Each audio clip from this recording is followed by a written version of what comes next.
বাঘা যতীনের দিকে। তার কারণ গতকাল বাঘা যতীনে বহুতল বিপর্যয়, ফের খাস কলকাতায় বহুতল বিপর্যয়। বাঘা যতীনের বিদ্যাসাগর কলোনিতে 4 তলা বিল্ডিং ভেঙে গিয়ে বিপত্তি, আতঙ্কে বাসিন্দারা। গতকাল গভীর রাত পর্যন্ত ওই বহুতল ভাঙার কাজ হয় এবং আজ সকাল থেকেই শুরু হয়েছে বহুতল ভাঙার কাজ। রাতেই আশপাশের বাড়ির লোকজনদের সরিয়ে ফেলা হয়েছে অন্যত্র। প্রমোটারের খোঁজে এখনো পুলিশ। আজ সকাল থেকে কাজ শুরু হয়েছে বহুতল ভাঙার কাজ। আরো খানিকটা হেলে পড়েছে বহুতলটি, ফলে বাড়ছে আতঙ্ক। সকাল থেকে শুরু হয়েছে সেই ছবি আপনারা দেখাচ্ছি, দেখতে পাচ্ছেন বাড়ি ভাঙার কাজ শুরু হয়েছে।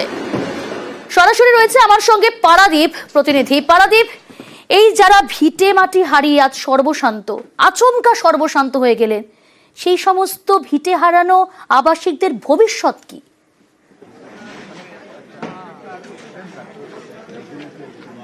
অবশ্যই সেই বিষয়ে আসবো, কিন্তু তার আগে তোমাকে একটা বিষয়, আমার সঙ্গে এই মুহূর্তে কলকাতা কর্পোরেশনে, কলকাতা পুরসভা যিনি স্ট্রাকচারাল ইঞ্জিনিয়ার, তিনি আমার সঙ্গে রয়েছেন। আপনার নামটা? অংশমান সরকার। তো মানে কি এখানে কি দেখছেন? মেনলি তো আমি কেস স্টাডির জন্য এসেছি। এটা যেটা মেনলি যেটা হয়েছে, এটা টেকনিক্যাল ফল্ট। এইভাবেই জিনিস বিল্ডিং একটা হয়তো সামান্য টিল্টিং হয়েছে, সেই টিল্টিংটা এখন অনেক টেকনোলজি আছে, অ্যারেস্ট করা যেতে পারতো, সেটা ভয়ের কিছু ছিল না। কিন্তু যে পদ্ধতি নিয়ে এটা করতে যাওয়া হয়েছে, এটা নির্বোধের কাজ। এটা কোনো ইন্ডিয়ান স্ট্যান্ডার্ড কোড বলুন, এনবিসি বলুন, ন্যাশনাল বিল্ডিং কোড, কেউ এই টেকনিককে মানে পারমিট করে না। এগুলো যেগুলো হয়, আপনাকে বলি, যখন আমাদের রাস্তার কাজ হয় তখন যে এনক্রোচমেন্ট থাকে, 1 তলা 2 তলা বালি, সেগুলো এইভাবে জগ দিয়ে তোলা হয়। এটা G+3 বাড়ি, যার একটা ওপর অব্দি উঠে গেছে, সেখানে কলমগুলোকে কেটে এইভাবে বেস প্লেট লাগিয়ে এভাবে তোলা, এটা নির্বোধের মতো কাজ করেছে। ঠিক আছে, করতে গিয়ে এটা টিল্ট হয়ে গেছে। একটু আমাদের দেখাবেন কোন জায়গাটা ভুল করেছে একটু প্লিজ। আমি আমার ক্যামেরাকে ফলো করব। আমাদের সঙ্গে রয়েছেন কলকাতা পুরসভা যিনি স্ট্রাকচারাল ইঞ্জিনিয়ার, তিনি আমাদের সঙ্গে রয়েছেন এবং তিনি আমাদের দেখিয়ে দেবেন ঠিক কোন জায়গাটা ভুল হয়েছিল। দেখুন, এখানে আপনি দেখলেই বুঝতে পারবেন কলমগুলো কাটা আছে। এগুলো কিন্তু ভাঙার জন্য কাটা না, এটা ইন্টেনশনালি এই জায়গাগুলো কাটা হয়েছে। ঠিক আছে, এদের দেখতে পাচ্ছেন কলমের লোহাগুলো দেখা যাচ্ছে। ওইখানেতে ওরা জ্যাক দিয়েছিল, জ্যাক দিয়ে ওরা মানে জ্যাক দিয়ে এটাকে তোলার চেষ্টা করেছিল। এবার সেখানে আনব্যালেন্সড হয়ে যায়, ব্যালেন্সটা রাখতে পারেনি। এবার রাখতে না পারার জন্য একদিকে হেলে যায় বিল্ডিং। যখন একদিকে হেলে যায় তখন একটা ইম্প্যাক্ট লোড চলে আসে। আপনার সিজি মানে ভরকেন্দ্র যদি সরে যায়, তাহলে যেদিকে ভরকেন্দ্র সরবে সেদিকে ইম্প্যাক্ট লোডটা বেশি হয়। সেই জিনিসটা হয়েছে, হওয়ার ফলে কি হয়েছে, কোলাপস করে, মানে উল্টে। এটা আপনি দেখছেন এখন কাজ চলছে। আমি আমার ক্যামেরা পার্সনকে বলবো, এই মুহূর্তে জেসিবি দিয়ে ল্যাডার তুলে কাজ করা হচ্ছে, কিন্তু আমাদের সঙ্গে রয়েছেন। আমাকে একটু বলুন তো, মানে কিভাবে করা উচিত ছিল? এরকম তো কলকাতায় হামেশাই প্রচুর বিল্ডিং এরকম বহুতল এইভাবে রয়েছে। যেটা রেট্রোফিটিং যেটা করা উচিত, যে এইভাবে আপনার একটা বিল্ডিংকে লিফটিং করা উচিত নয়, হয়ও না, কোনো জায়গায় হয় না। ইন্ডিয়ান কোড পারমিট করে না। ঠিক আছে, ইন্ডিয়ান কোডের বাইরে কোনো ডিজাইন করা আমরা পারি না, আমরা করতে পারি না। এখন এটা পুরো মিস্ত্রির মতো একটা ডিজাইন হয়ে গেছে, কোনো একটা জায়গায় উঠে গেছে, মানে এরকম নয় যে সব জায়গায় এটা ইমপ্লিমেন্ট হবে। এটার ক্ষেত্রে রেট্রোফিটিং ওয়ার্ক যে জায়গাটা বসেছে, সয়েলটা টেস্ট করে যেটা করা হয়, কলমগুলোকে স্ট্রেংথেনিং করে এবং সয়েলটাকে স্টেবিলাইজ করে দেওয়া হয়, তাহলে যতটা আপনার ধরুন বিল্ডিংটা টিল্টিং হলো, ওই টিল্টিং অবস্থায় বিল্ডিংটা দাঁড়িয়ে থাকবে। এখন মানে আমি কালকে যেটা দেখে গেছি, তার থেকে অন্তত 30 ডিগ্রি অ্যাঙ্গেলে বেশি হেলে পড়েছে। তো এইভাবে ঝুঁকে পড়ে, মানে আপনি যতক্ষণে ভাঙার কাজ শেষ করবেন তার আগেও তো বিল্ডিংটা ভেঙে যেতে পারে। বিল্ডিংটা ভেঙে যেত, এই জন্য কলকাতা কর্পোরেশন যে কাজটা করছে, আগে ওয়ালগুলোকে ভাঙিয়ে দিচ্ছে। ওটার লোডটা আস্তে আস্তে করে কমে যাবে। যখন লোডটা কমে যাবে তখন এর ডিফ্লেকশনটা মানে পড়ে যাওয়ার এটা অনেকটা কমে যাবে। তবে রিস্ক ফ্যাক্টর তো অবশ্যই আছে, কেন একটা বিল্ডিং স্টেবল হয়ে গেছে এখন, তারপরে আবার এই যে ভাঙতে হচ্ছে, একটা ইম্প্যাক্ট লোড তো পড়ছে। তো ওদের নেট ফেট যায়, এখন ইমিডিয়েটলি ওয়ালগুলোকে আগে আপনাকে নেকেট করতে হবে, করলে লোডটা কমে যাবে। করার পর এই বিল্ডিংয়ে তখন ভাঙতে সুবিধা হবে।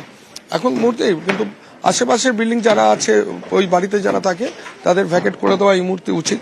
কেননা দেখুন, এখন কি স্টেবল অবস্থায় আছে সেটা কেউ আপনি টেস্ট করতে পারছেন না। ওভারটার্নিং অবশ্যই হয়ে যেতে পারে, কেন ওর তো কলমগুলো সমস্ত জ্যাক কেটে দিয়েছে। বিল্ডিংটা দাঁড়িয়ে আছে, হয়তো মাটির একটা কোনো প্রেশারে এখন দাঁড়িয়ে আছে। বাই চান্স এবার লোড যতই বাড়তে থাকবে, বা এই যে কাটাকাটি হচ্ছে, একটা ইম্প্যাক্ট লোড পড়ছে, তাতে গিয়ে পড়ে যেতে পারে। একদমই। প্রিয়াঙ্কা, তুমি শুনলে, আমাদের সঙ্গে ছিলেন কলকাতা পুরসভার যিনি স্ট্রাকচারাল ইঞ্জিনিয়ার, এবং তিনি পুরোটা ব্যাখ্যা করলেন বিশদে যে কি গলতি হয়েছিল, কি খামতি ছিল, কোথায় খামতি ছিল এবং ঠিক কিভাবে এই কাজটা করা উচিত ছিল। এবং এখনো বিষয়টা ঝুঁকিপূর্ণ, কারণ গতকাল এই বিল্ডিং যতটা হেলে ছিল তার থেকে 30 ডিগ্রি অ্যাঙ্গেলে আজ বেশি হেলে রয়েছে। কোথাও আশঙ্কা করা হচ্ছে এই ভাঙার কাজ যখন শেষ করা হবে তার আগেই না বিল্ডিং হুড়মুড়িয়ে ভেঙে পড়ে, এমন কিন্তু একটা আশঙ্কা বা সম্ভাবনা রয়েই যাচ্ছে। এখনো আশঙ্কা থেকে প্রিয়াঙ্কা। যাচ্ছে। বেশ পারাদীপ, তুমি পরিস্থিতির উপর নজর রাখো।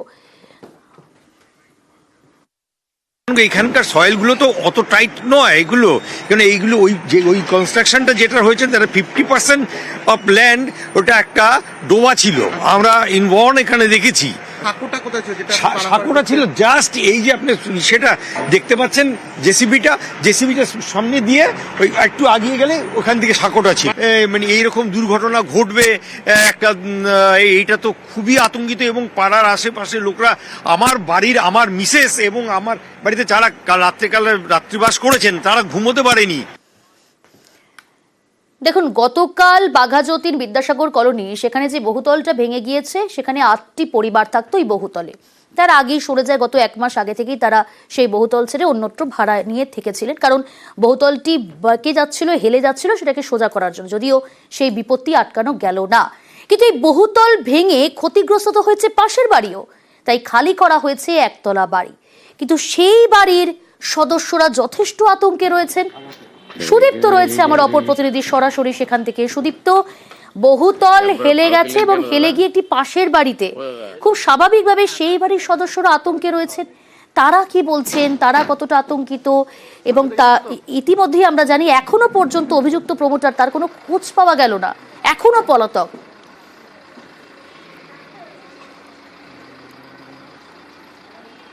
একদমই প্রিয়াঙ্কা, এখনো পর্যন্ত অভিযুক্ত প্রমোটারের ঠিক যেরকম খোঁজ পাওয়া যায়নি, ঠিক একইভাবে এই যে শুভ অ্যাপার্টমেন্ট, এই অ্যাপার্টমেন্ট যেখানে হেলে পড়েছে, অর্থাৎ যে বাড়িটাতে হেলে পড়েছে সেই একতলা বাড়ির মালিক, তিনি বলছেন যে বেশ আশঙ্কায় রয়েছেন। কারণ এই মুহূর্তে যেটা দেখা যাচ্ছে, আমরা যখন সকালবেলা দেখছিলাম, যখন তুমি ছিলে, তোমায় যখন বলছিলাম, ঠিক যেখানে দাঁড়িয়েছিলাম, যে পরিমাণে এই বাড়িটি অর্থাৎ এই বহুতলটি যে পরিমাণে হেলেছিল, বেলা যত গড়াচ্ছে, কাজ যত শুরু হলো, প্রায় 10টা নাগাদ, 10টার পরের দিকে এই কাজ শুরু হয়েছিল, এখন প্রায় 2 ঘন্টা হয়ে গিয়েছে। এবং সেই সময় থেকে দেখা গিয়েছে আরো কিছুটা হেলে গিয়েছে। কার্যত যে একতলা বাড়িতে হেলান দিয়েছিল এই বহুতল বাড়িটি, সেটা আরো কিছুটা ঝুঁকেছে, কার্যত আরো কিছুটা ফাটল দেখা দিয়েছে। এবং সেখানকার মালিক যেমনটা বলছেন যে খুব আশঙ্কায় ছিলাম যদি আমরা সেই বাড়িতে থাকতাম। এবং এটা একদিকে ভালো যে সেই সময়, অর্থাৎ যে সময় এই বহুতল ভেঙে পড়ে, সেই সময় তারা ঘরের ভেতর ছিলেন না।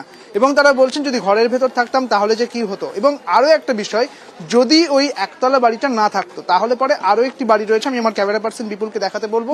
ওই যে বাড়িটি একেবারে এই একতলা বাড়ির ঠিক পাশের যে বাড়িটি, একতলা বাড়ি না থাকলে এই পাশের বাড়িটাতে এই পুরো যে বিল্ডিংটি অর্থাৎ যে বহুতলটি একেবারে ওই পাশের বাড়িতে গিয়ে পড়তো। কার্যত তারাও বলছেন, তারা আশঙ্কায় রয়েছেন। তারা যেটা দাবি করছেন যে এটি একেবারে বেআইনি ভাবে নির্মাণ করা হয়েছে এবং এখানে জলাভূমি ছিল, জলাভূমিটা বুঝিয়ে তারপরে এটা নির্মাণ করা হয়েছে। এবং কার্যত সেই বাড়ির মালিক, অর্থাৎ খুব স্বাভাবিকভাবেই ওই বহুতলের আবাসিকরা, তারা যেমন আতঙ্কে রয়েছেন, তারা সর্বশান্ত, কিন্তু একই সঙ্গে যে বাড়িতে হেলে পড়েছে এই বহুতল, সেই বাড়ির সদস্যরাও যথেষ্ট চিন্তিত, তাদেরও দুশ্চিন্তায় দিন কাটছে।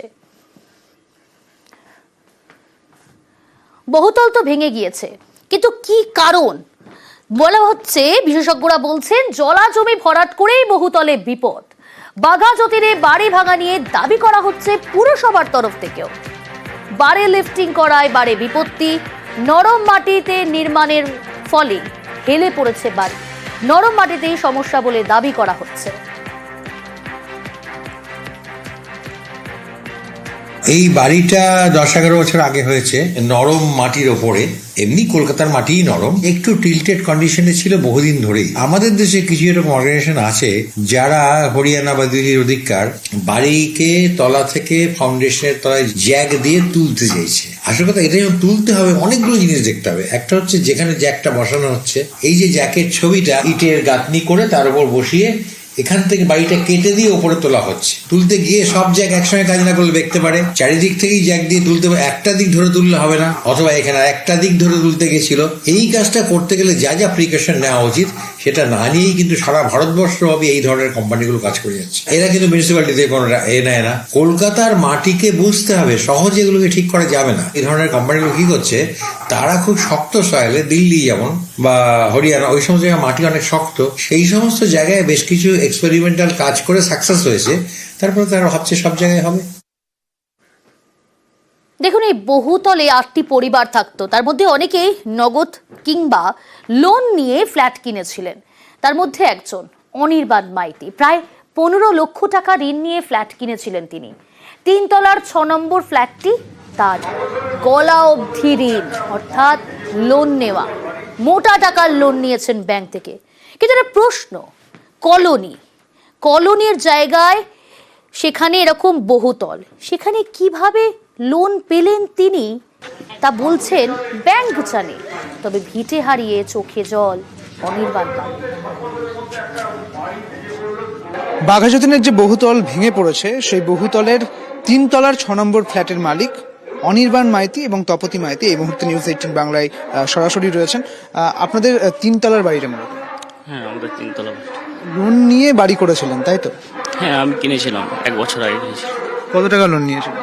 লোন নিয়েছিলাম 15 লাখ টাকা, আর ইন্স্যুরেন্স নিয়ে মোটামুটি 16.5 লাখ টাকা। এবং এই যে আপনাদের উঠে যেতে যখন বলা হয়েছিল যে নতুন করে মেরামতের জন্য, সেটা ঠিক কবে? এই ডিসেম্বরের 15 তারিখ থেকে আমরা সরে চলে এসেছি। কাজ শুরু হয়েছে 19 তারিখ থেকে। তো আমাদেরকে বলেছিল সবাইকে, মানে জিনিসপত্র কিছু সরানোর দরকার নেই, শুধু আপনারা সরে যান, 2 মাসের মধ্যে কাজ শেষ হয়ে গেলে তারপরে আপনারা আবার ইনট্যাক্ট চলে আসবেন। যে কোম্পানি কাজ করছিল, তো ওনারা আমাদেরকে অ্যাসুরেন্স করেছিল যে এরকম কোনো ঘটনা ঘটবে না। ওনাদের সাথে আমাদের তো এগ্রিমেন্ট পেপার আছে না, এগ্রিমেন্ট করেই তবে কাজটা শুরু করেছিলেন। এবং যদি বাড়ির কোনো ভেঙে পড়ে রিপেয়ার করার দায়িত্ব পুরোটাই ওনাদের উপরে ছিল, এটাই আমরা জানতাম। এখন কোনোভাবে যোগাযোগ করা গিয়েছে সেই সংস্থার সঙ্গে কিংবা প্রমোটারের সঙ্গে? না, কারোর সাথে আমরা কোনো যোগাযোগ করতে পারিনি, কারণ কি প্রমোটার সুইচ অফ করে রেখেছে। আর নাগারা যে কোম্পানি কাজ করছিল, ওনারা কেউ এখানে নেই, ওরা সব পালিয়ে গেছে। কি করবেন? দেখি, এখন পুলিশ প্রশাসন আমাদেরকে বলেছে, তো আমি তো লোন ফোন দিতে পারবো, পয়সা দিতে পারবো না, আমার তো পুরো গলা পর্যন্ত লোন হয়ে বসে আছে। আমার তো কিছু করার নেই। বাড়ি হারিয়ে চোখে জল, কি করবেন ভেবে পাচ্ছেন না। ক্যামেরায় বিপুলের সঙ্গে সুদীপ্ত, নিউজ 18 বাংলা। বাঘাযতীনে যারা ভিটে হারালেন, যাদের কথা বলছিলাম, তাদের ভবিষ্যৎটা কি, এই প্রশ্নটাই এখন উঠছে। ভিটে হারাতের হাহাকার, ফ্ল্যাট কিনে আজ তারা আচমকাই সর্বশান্ত। বহুতল বিপর্যয়, এবার সেই ফ্ল্যাটও জলে। কি করবেন, কোথায় যাবেন ভেবেই অকুল পাথারে বাসিন্দারা। বাঘাযতীনের বিদ্যাসাগর পল্লী, আর সে বিদ্যাসাগর পল্লীর একটি বিল্ডিং হেলে যাওয়ার ঘটনা আজ হিলিয়ে দিয়েছে গোটা কলকাতাকে। আর এই মুহূর্তে সেই বাড়িরই এক ফ্ল্যাট ওনার, ফ্ল্যাট মালিকের সঙ্গে রয়েছি আমরা। আপনি থাকতেন কোন ফ্ল্যাটে? আমি প্রথম থাকতাম নিচে একদম গ্রাউন্ড ফ্লোরে, মানে ফ্ল্যাট নাম্বার 1, একদম ফ্রন্ট পজিশনে আমি থাকতাম। কটা ফ্ল্যাট ছিল এখানে? টোটাল 8টা ফ্ল্যাট ছিল, দুদিকে 4টে করে 8টা ফ্ল্যাট ছিল। তো আমরা 2014-তে কিনে আসি। কাল কি হবে এরপর, মানে আপনাদের সামনে আপনাদের ফ্ল্যাট গুড়িয়ে ফেলে? কিছু মানে বলার কোনো ভাষা নেই, কি হবে আমি নিজেও জানি না। এখন কি পরিস্থিতি দাঁড়াবে, আমি তো নিঃস্ব হয়ে গেছি, আমার ছাদ চলে গেছে, আমার সমস্ত কিছু আমাদের চলে গেছে। এখন আমি নিশ্চয়ের পথে বসা ছাড়া আমাদের কোনো উপায় নেই। যদি প্রমোটার যা তার ক্ষতিপূরণ আমাদের দেয়, তাহলেই একমাত্র রাস্তা আছে। আপনি কি লোনে? না, আমি ক্যাশ দিয়ে কিনেছি। জীবনের একটা সঞ্চয় দিয়ে একটা ফ্ল্যাট কিনে থাকবে, সেই জীবন পর্যন্ত থাকবে এবং তার পরবর্তী তার জেনারেশন যারা থাকবে তারাও থাকবে। এখন এই যে ঘটনা ঘটে গেল, এটা তো ভাবতে পারছি না। চোখে মুখে এক রাশ হতাশা আর শূন্যতা। মধ্যবিত্ত বাঙালি সারা জীবনের সঞ্চয় দিয়ে একবারই ছাদের সংস্থান করে, চোখের সামনে চলে গেছে সেই ছাদটুকুও।